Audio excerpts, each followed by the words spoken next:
shirt. Thank you. All right. Anthony, how you doing today, boss? Good, man. Good. So I know you've been training at a lot of different gyms this time around the season. Do you feel you would have preferred to do that earlier in your career, and how has it helped you? No, you know what? I think I've trained a lot of different gyms, but I have the same team that's coming with me. I flew in my coaches. Dude Rivers is still with me. Jorge Capetillo, Diego Morales for my jiu-jitsu. More moving the gyms for training partners. And yeah, I think right now Vegas is just got so much talent out there, man. Cowboy Cerrone, Clay Guida, Yair Rodriguez, you name it, they're out there. Kamzat was there too as well. I mean, that dude's a monster. So it's being able to train with those guys, and yeah, I mean, obviously it's definitely a plus. But I don't think back then, early in my career, that wasn't an option. There was no UFC PI. There was no hub of where all the fighters would go. Yeah. And how are you able to still use a UFC PI when not being signed to the UFC? Running Showtime, bro. Okay.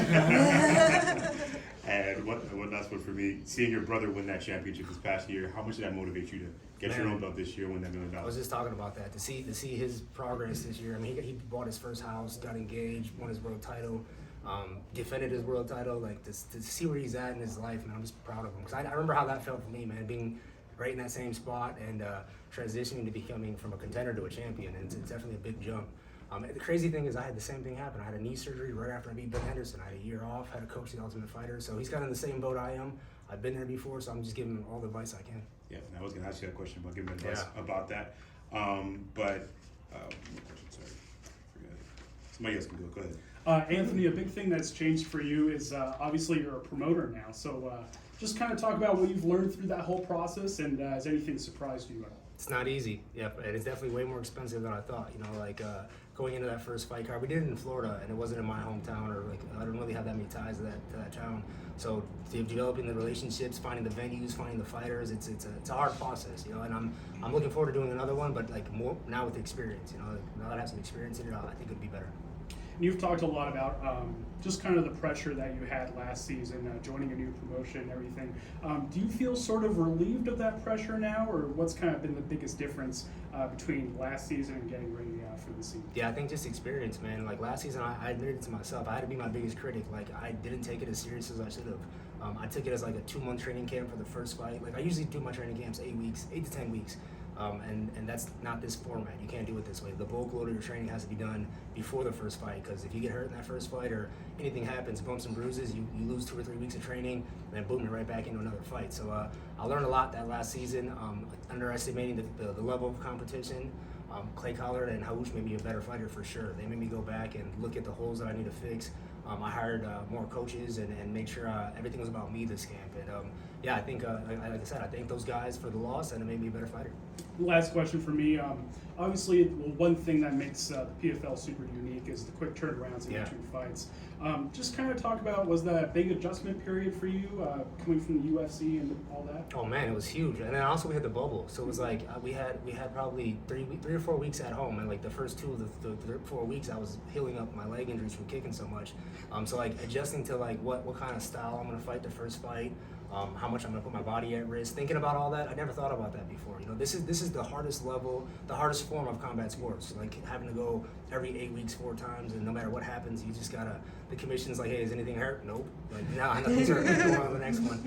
So yeah, it's hard to. I mean, it was definitely a new thing for me. I never did it. So I think now I'm starting with some experience, and I know what to expect.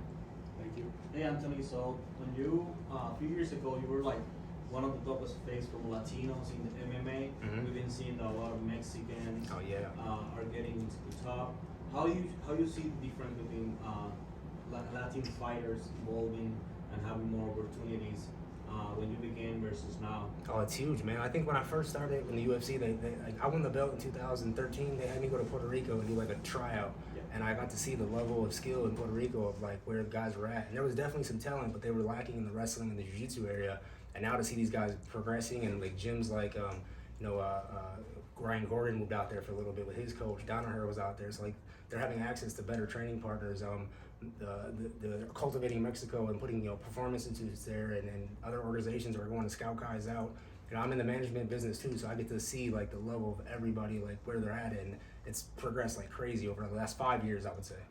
So my last question: a lot of people say, like Roddy and you, the best years are in the past. A lot of fans are saying that. Even Miles says that he's not going to underestimate you, but he feels that you're not the same than a few years ago. What do you have to say about that? I'm definitely not the same as a few years ago. I definitely progressed and I matured as a person, as a fighter. If he's basing that off of my last season, I hope so, because this season I put the work in and no corners were cut. So we'll see on Friday what kind of Anthony Pettis shows up. Thank you. Thank you. Anthony, we from Brazil, so talk about the fight with Harush last year and how you possibly see fighting him again, and how good it was coming to the PFL, hanging around with your buddy Zeferino. I know you guys trained in the past. Yeah, man, Zeferino's he was my first jiu-jitsu coach actually, know, from Brazil. jiu-jitsu Yeah, coach. he was like my first one. Yeah, so like to see him again and be on the same cards with him. I got to train with him last season too when we were in the bubble, so it was cool to like do that again and feel his jiu-jitsu and his style. Diego Marias now is my main coach. He's the one that helped me with my world title to get to Ben Henderson, so I brought him back. Harush, I think that fight was a very close fight. You know, he hit me in the nuts like twice early in the first round. Definitely took away a little bit of my cardio, but I feel like it was a very close fight. So I know where my skill level is at, and I know what I got to do to beat this guy, to beat him and Clay Collar actually. So, but nah, I mean, I'm not a hater, man. To see Harush be able to go from having a job to becoming a full-time fighter, I know how that feels. You know, it's an amazing feeling to be able to take care of your family from doing something you love to do. So big ups to him on winning his championship last year. But he's last year's champ, not this year's champ. Anthony, you've been at the highest pinnacle of the sport in mixed martial arts. Been the WEC champion, UFC champion, and did you feel like you had to go through a humbling moment? Did you have any of those in your career up to this point now? So many humbling moments, man. I think I've had the highest highs and the lowest lows in this sport. You know, I've had a nine fight win streak coming from the WC to the UFC. I had a 4 fight to get that title, and then 4 fights losing streak right after the title, going down to 145 pounds, fighting Oliveira, Holloway. I mean, I fought some killers in this sport, man. And that's one thing I'll say about my career is like, I always pick the toughest fight. I never try to get a warm-up fight. I never try to like let me get back into feeling myself. I even after I lost to Ferguson, I called out Wonderboy, and the Wonderboy's top 3 at that time in 170 pounds. So I almost fought Henderson Silva at 185. You know, there's a lot of cool stuff that happened in my career, man. So yeah, I think humbling moments, man. There's so many of them, honestly. Like from the injuries to the losses to losing training partners and coaches, you know, over the sport. Yeah, I dedicated my life to the sport, man. You mentioned, you know, you fought just about everyone who's got a big name, and you know you've had some success in those names as well. Do you feel a lot of people, fans and media, think that your legacy is cemented? But you said winning this PFL title would cemented your legacy. You know, as winning in 3 different promotions. Yeah, I mean, it's like for the quote I like to live by is like if you make it to that spot, but staying there is the hard part, and that's what I'm trying to get back to, like staying at the top level of performance. And you know, based on last year, I wasn't there. You know, like seeing how I mentally came into those fights. You know, honestly, like last year was the first time I was like in the bubble. I was like, yo, I don't even want to be here. It was like too long of I felt like I was on house arrest or something. It was crazy. And then I got to go in the fight, and it was just a lot of like outside stuff that flogged my mental going into those fights. So, but for now, like going back to having an audience, this is my first time fighting in front of an audience in 3 or 4 years. It's crazy. Like I don't remember last time. Diego Ferreira was my last time fighting in front of a live audience, and I think that was almost 4 years ago. So it's crazy that I miss that part. I miss the fans. I miss this part. I miss you know, having access to my family and friends during fight week. So I'm excited just to go out there and feel how I used to feel. And last for me, how does it feel as a big brother, laying down the foundation and you know, footprints for your younger brother, and seeing your success, and then he's following, and he's having the same success? You know, It's awesome, it's man. 2 brothers, you know, 2 titles. How does that feel as a brother? Yeah, bro, I knew how good Sergio was. I was Sergio's biggest supporter, and I used to always say it, like once Sergio understands how good he is, like it's gonna be unstopping him. And then see him start the Bellator year the way he did, knockout guillotine, and then you know the next fight he killed it. Like he looks like a killer right now. And earlier in his fight, he was kind of playing it safe, and he would point spar guys. And now he's out there trying to finish fights. So I think he's believing in his own sauce now, and I love it. I'm excited to see where he gets. He's only 28 years old. He still has a long time to progress. Thank you. Anthony, you've talked a lot about the Wonderboy fight a lot recently. Yeah. Would you say that that's one of the most important fights, you know, accolades aside, for your career at this point? I would say it was like one of my toughest challenges, man. Like he was such a bigger fighter than me, and he was better at what I'm good at. You know, his range style, his karate style. You know, I made a living off of that Taekwondo style, man. And the Showtime kid comes from Taekwondo, and to see what he's doing in there, it was just a challenge. But the best thing about that was the game plan that I had, and not many fans understand that. They saw a bloody nose, and like Pettis was getting his ass whooped. I was low kicking him so I can get his stance to lighten up. Once his stance went from here to here, that's when the knockout happened, because he couldn't pull back. So the way it happened, and like knowing that I followed that game plan and I didn't break it, that was like one of my best performances. Absolutely. And 11 years ago, I believe only 2 fights you've had in Texas, right? Houston, I fought. Houston Jeremy and Stevens, then I fought. Jeremy Yeah. Stevens, exactly. Yeah. 11 years ago, you fought Jeremy Stevens. So how crazy is it for you guys to be in the same division again here in PFL with the opportunity you guys could face each other again? Yeah, man. Honestly, like I'm not really like I want the losses. You know, the guy I want Clay and Haoush. I really didn't think about Jeremy that much. If it happens, it happens. But like for me, I want to revenge what happened last season. Did you watch that fight? I did. Yeah, I made money on it too. Anthony, last time we taled, it was What's up, bro? Eve. What's up, man? How are you? Good. Anthony Pettis Fighting Championship, Lakeland, Florida. It was a great time. You had the promoter hat on. How does it feel to kind of put that hat just off to the side for a second, get that fight hat back on? Oh, it's amazing, man. Like even watching those fights, it amps you up. I don't care what level it is now. Like even at NAFC, my little cousin fought Angelo Pettis, and watching him fight, it's like that heartbeat goes. And I was born to do this, man. This is what I was definitely born to be a fighter. And you know, seeing where I'm at now, having the management company, my own promo company. Texting my fighters that are fighting Friday night with me. We're all in this boat together. How much weight do you gotta cut? Like, it's cool.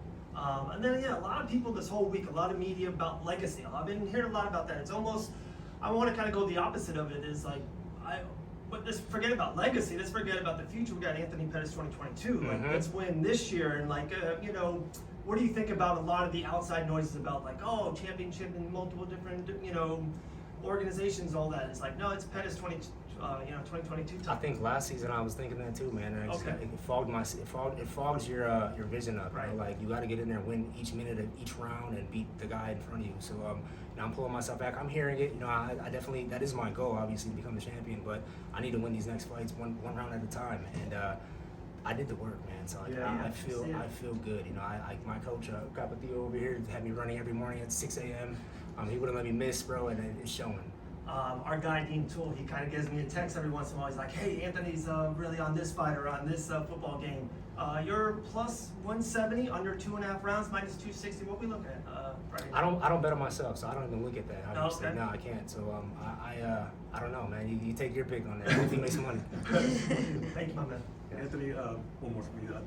The judging hasn't been too kind for you here in the PFL. So is it important for you to go out there and get a finish and leave them out of it this time around? I just can't have it that close, man, because like them fights were close. You know, like if I would have won that Haoush fight, people would have been like, "Oh, Haoush might have won that." Like vice versa. I heard it the other way around. So it's my job to make sure the judges aren't part of that, and if they are part of it, it's very clear who won the fight.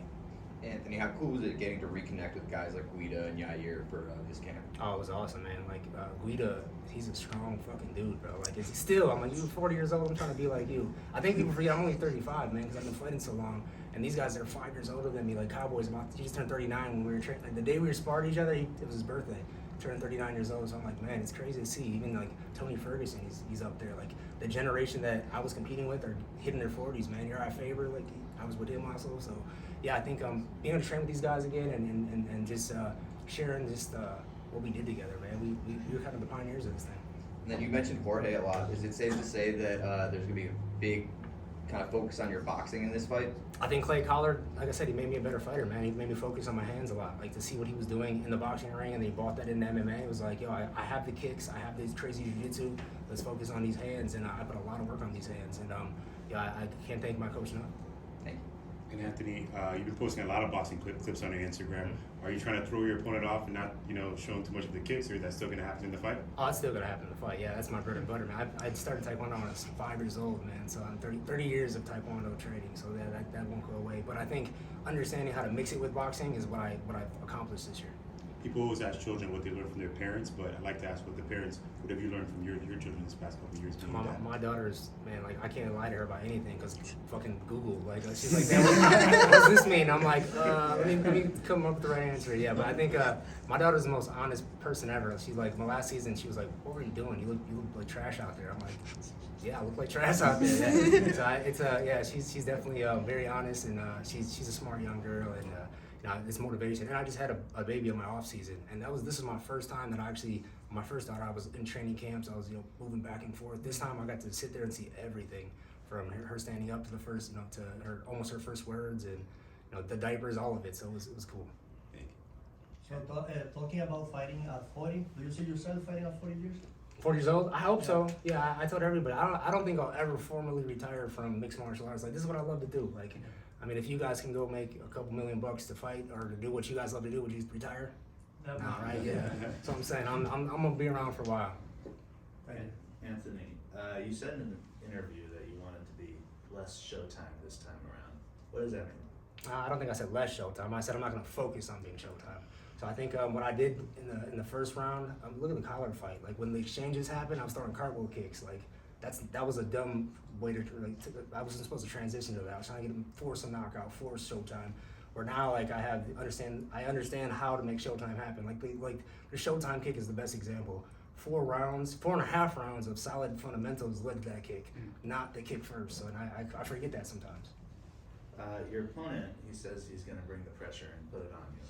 How do you plan to counter that? They all say that, man. They all say it. So, I mean, I'm used to it. I think if these opponents don't come and they're not 100%, when they fight Anthony Pettis, they bring their best. Like my coach said it in one of these interviews. He's like, from the Wheaties box to the championships, any guy fights bringing the best version of themselves. And this season, I'm ready for it. I hope he's the best version of himself, so he has no excuses. Yeah. And lastly, how did Benson Henderson survive that kick?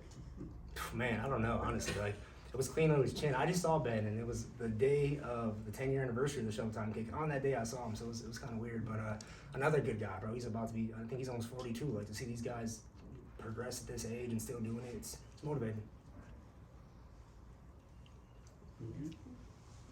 All right, guys, enjoy the show, man. Thanks, Anthony.